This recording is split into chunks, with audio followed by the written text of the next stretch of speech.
program was provided by an independent producer solely responsible for its content.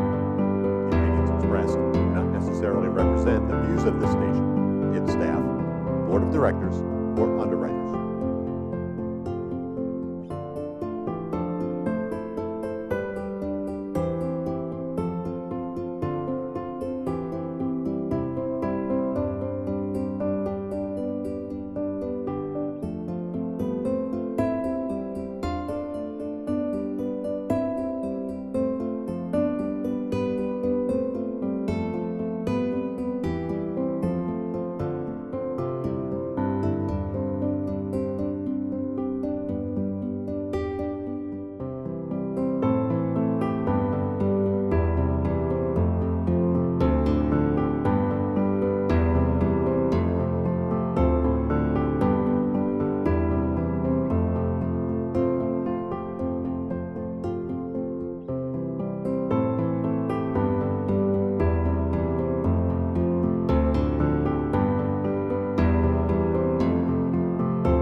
Hello, welcome to another edition of our program, CHW in Action.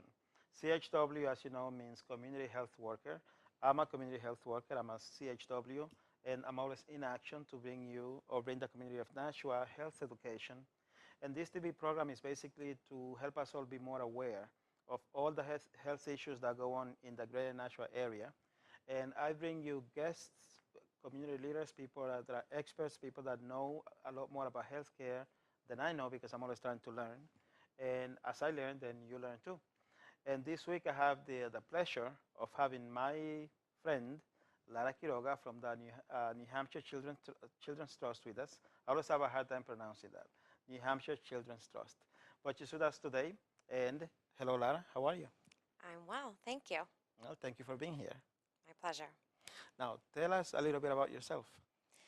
I am the vice chair on the board of directors for the New Hampshire Children's Trust, which is a statewide nonprofit organization whose mission is to lead the drive to eliminate child abuse and neglect. Very nice. How did you get involved? I became involved with the trust about almost 5 years ago. I was really looking to do something a little more meaningful than I felt like I was doing, and wanted to improve the lives of children and families. So I came across the organization and saw that they were looking for people to be on their board, and I spoke with the executive director, Karen Bernard Kragel, about the organization and its mission, and it seemed like a really good fit for me to be able to feel like I was making a difference. Very nice. What does the trust do? So the trust, again, is a statewide organization looking to really lead that drive to eliminate child abuse and neglect in New Hampshire. So it has a range of activities and programs. It provides training and technical assistance to child care providers, doctors, nurses, home visitors, regarding how to strengthen families, prevent abuse. It provides parenting education, a whole range of activities that in the end will eliminate child abuse and neglect and strengthen families. I like that. I like that kind of work that you do. So, what would be one day, like a day at the foundation, or maybe a day at a meeting that you attend to? So a regular board meeting, as most boards operate, is really looking at the mission of the organization, and is what we're doing fulfilling that mission or working to fulfill that mission and create the vision that we have for children in New Hampshire, which is them growing and thriving in nurturing and stable environments and families. So we look at what we're doing to further that mission. We look to make sure that everything financially is in order. Are we investing in the right places? Are those investments making a difference? Are we fundraising in a way that is going to support all of the programming that we want to do? Are we getting out into the community and advocating for children and families and working again to eliminate that abuse and neglect, or the risk for the abuse and neglect? We also look at how the organization is run. Do we have an effective staff and executive director that is also working to fulfill the mission? So the board, we do follow Robert's Rules of Order, so there's a formality to it. But the end goal, again, is to ensure that we're making a difference in the lives of children and families. We also have a lot of work that takes place in our committee work, which anyone can really participate in those if they have a particular interest, especially in the areas of advocacy and public awareness and fundraising. We certainly enjoy help from people that aren't on the board but are interested in the mission and making a difference there as well. Very nice. Now, we met because of the ELF program. So the ELF program stands for Equity Leaders Fellowship. Yes. And basically, we want to bring equity to more equity, because we do have some. We want to bring more. How did you get involved with the ELF? Were you approached? Did you approach us? How did that happen? I became aware of the Equity Leader Fellowship through my work, but I basically got an email that was asking for applications for boards to engage with an Equity Leader Fellow to participate on in some way and learn more about the board.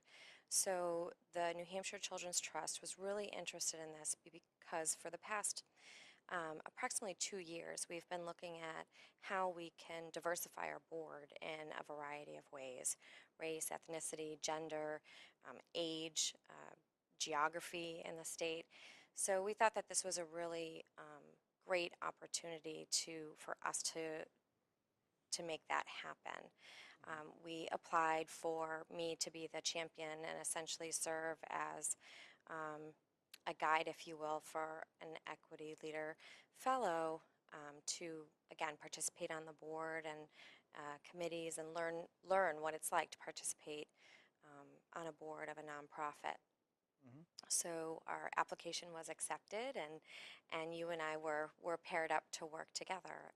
And so I'm really excited about the opportunity. I think it's, and we've talked about, it's a wonderful way, I think, for you to see how a board of a nonprofit works and how we seek to fulfill our mission, but it's also a really great opportunity for an organization to learn about how it can connect with members of the community and diversify the board.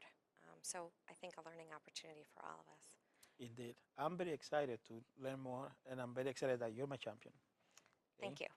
And now, you went to an orientation last Thursday. Can you tell us in details how that went? Because I didn't go. I didn't know about it.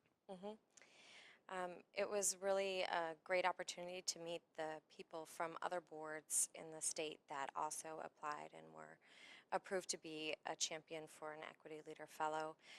We learned a lot more about what the Equity Leader Fellowship is and the kinds of activities and learning objectives you worked your way through over quite a long time, actually. And we talked about some of the challenges that are faced in terms of people, becoming interested in boards and what perceptions are of boards, and went through some scenarios in terms of how we could approach any challenges that might arise through this experience. So if there was, board conflict, or if the fellow felt like there was something that said or happened that might feel culturally insensitive, um, how the two people could work together and work with the board to make the organization more culturally competent. See, that's why I'm interested in learning more, because my perception of a board of directors used to be, let's say, very different from what I learned that it actually is by participating in the ELF program. And I can see how if you have diversity in a board of directors, let's say like the path of the company or organization might take a different approach to certain things, because you will have somebody with a voice based on the, let's say, community or target audience that the board of directors is trying to help. So when I hear of someone creating a program and then it has to be approved by the board of directors, if the board of directors doesn't have, in this case, let's say diversity, and the proposal has to do with diversity, if there isn't a diverse person, the diversity, the program may be rejected, or it may not be it may be adjusted in ways that doesn't accomplish the mission because of the lack of diversity. What do you think about that? I think in my experience with the New Hampshire Children's Trust, I don't remember saying no to a program that the staff and executive director that we trust, we put, particularly the executive director, we put our trust in her every year to lead the organization. And so I don't remember ever saying, no, that's a program you can't do.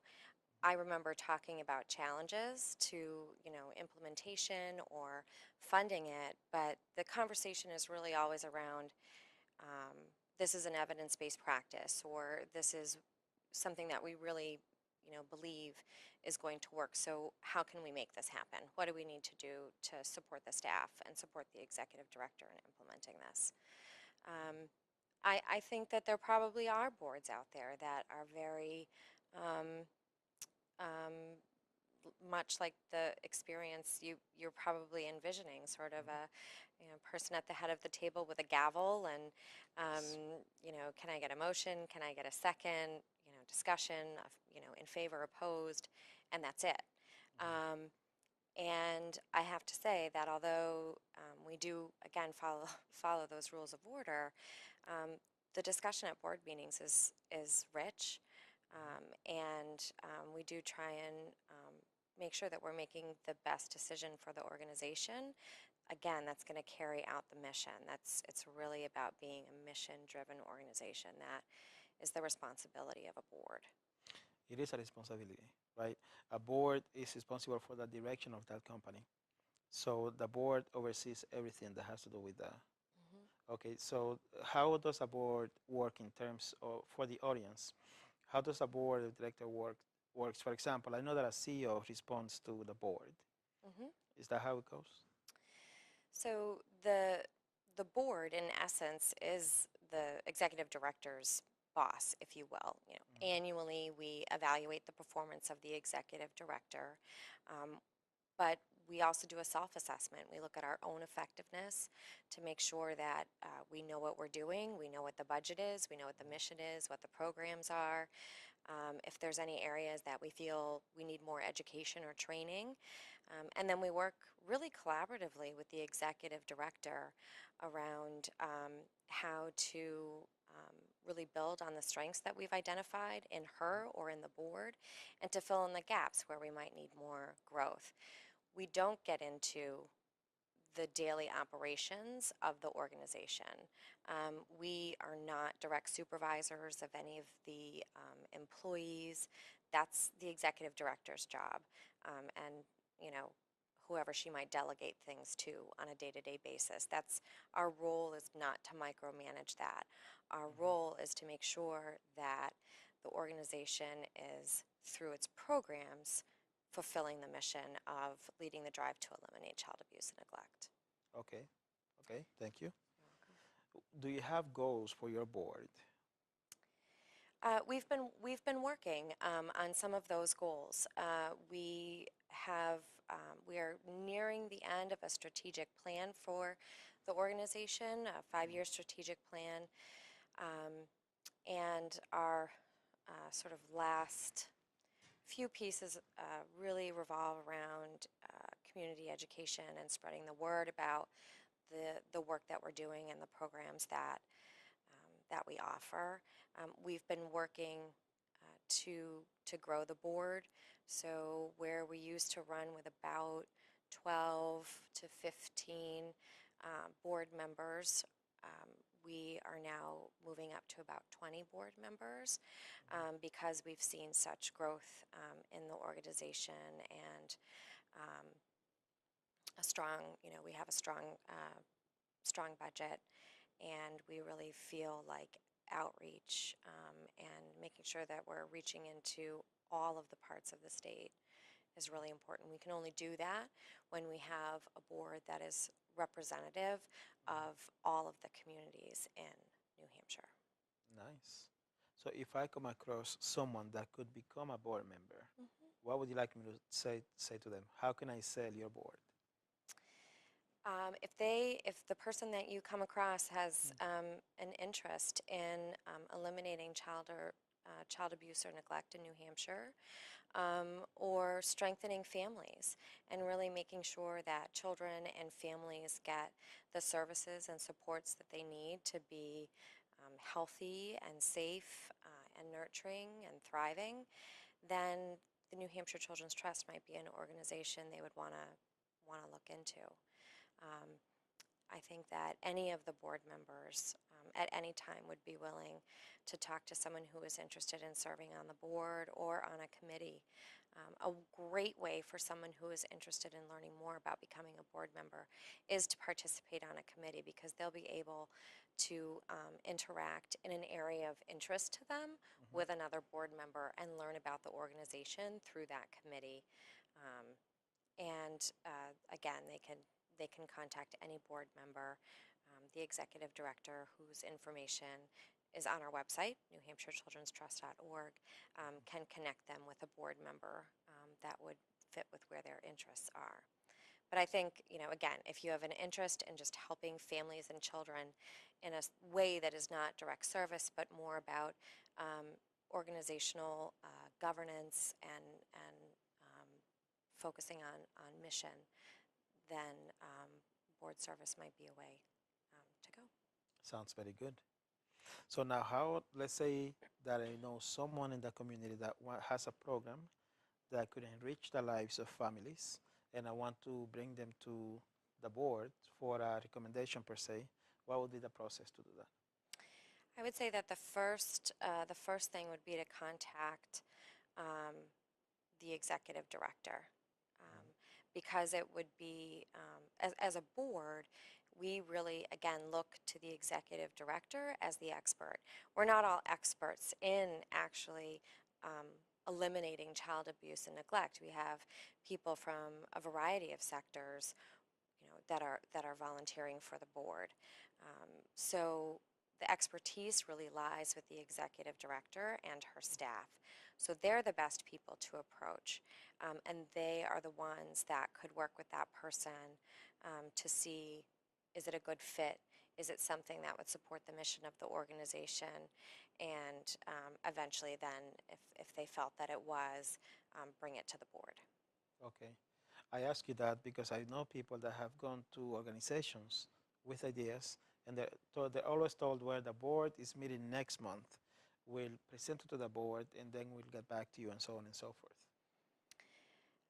I can imagine that happening in places, but I feel like, based on my experience with the New Hampshire Children's Trust, that we are really open to hearing ideas. The work that we do is all about strengthening families, offering them support, preventing child abuse and neglect from happening. So if it relates to that at all, I think that they would have an open ear.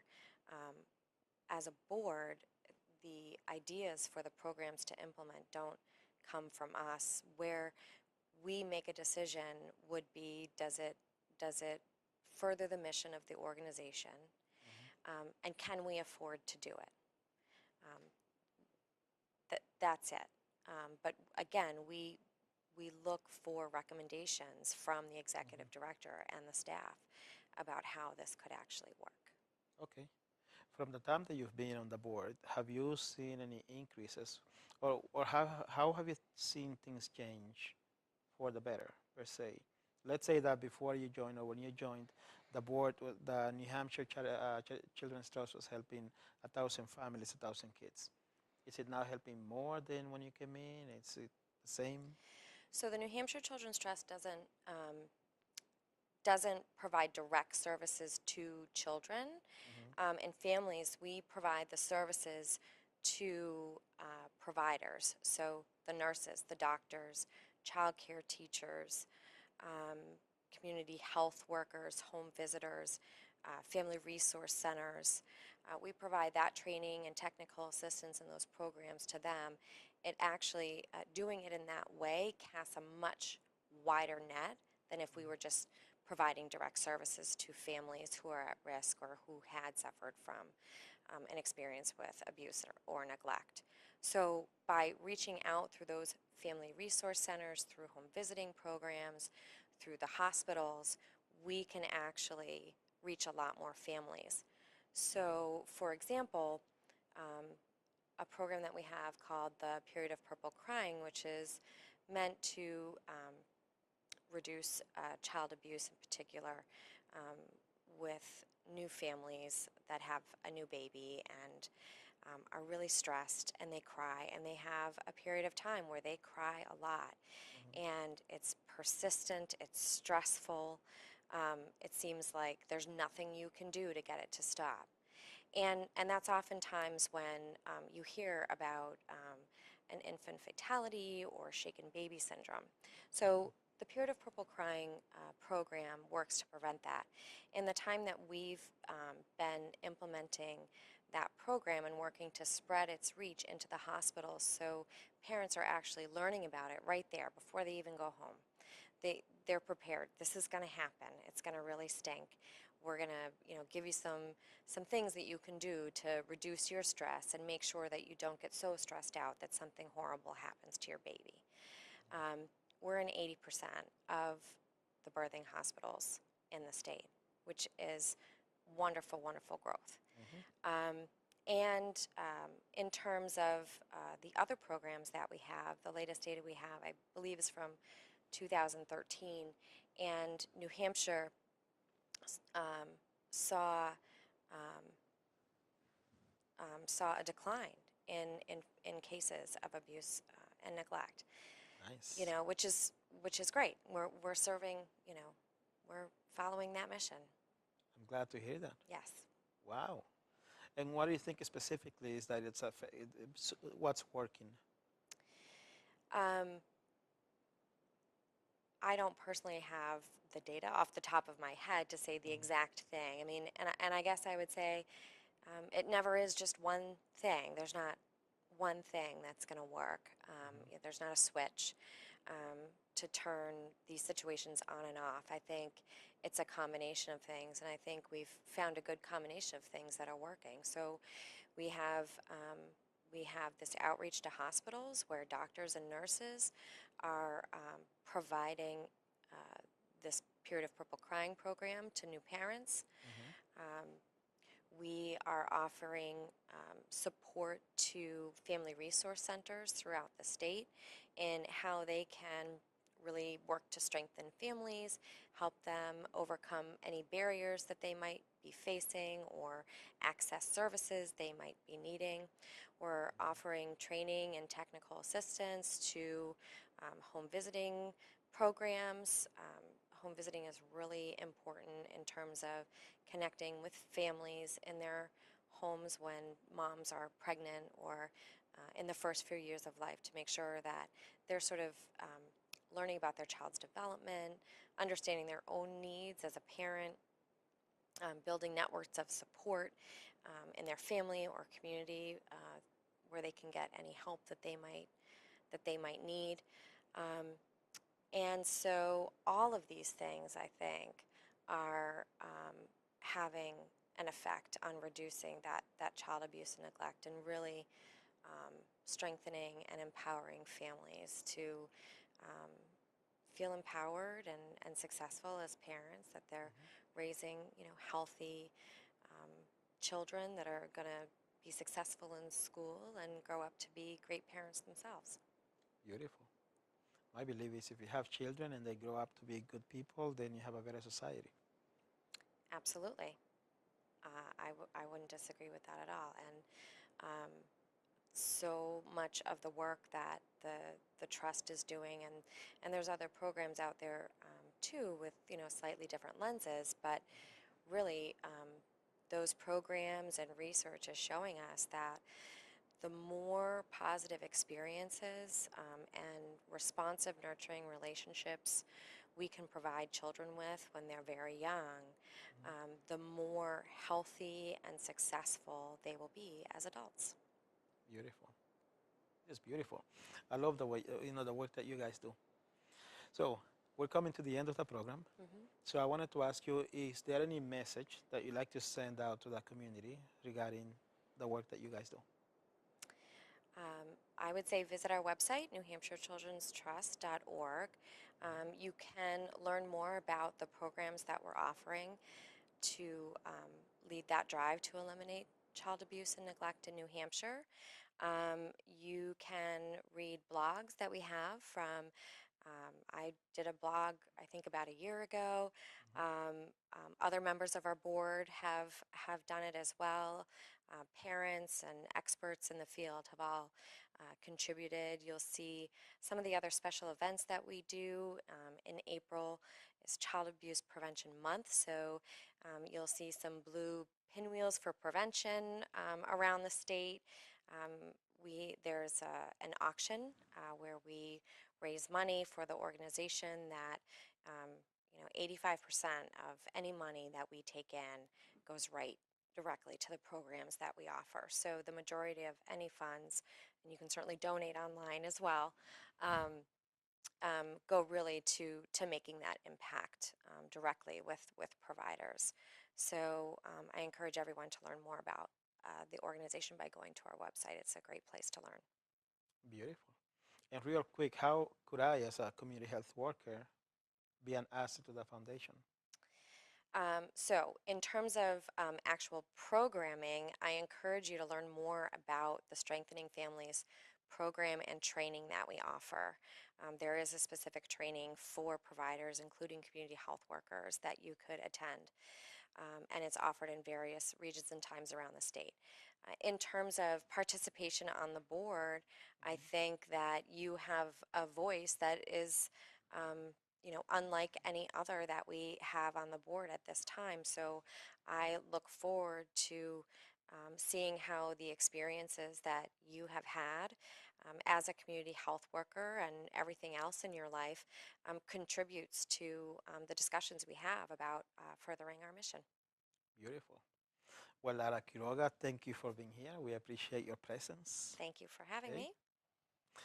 And thank you for watching us. Thank you for being with us.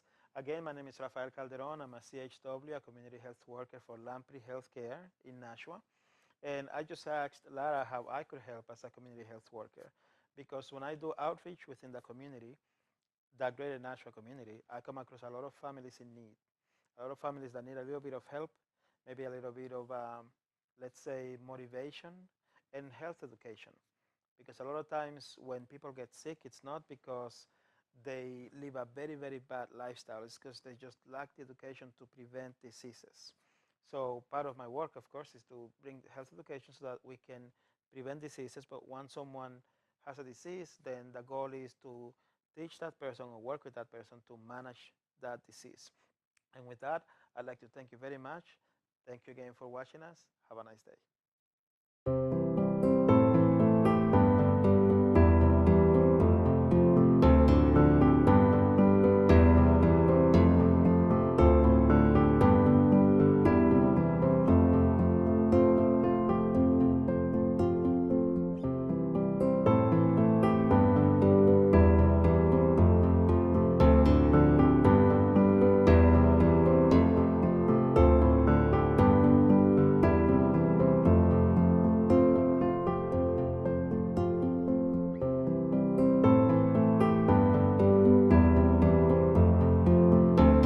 program was provided by an independent producer solely responsible for its content.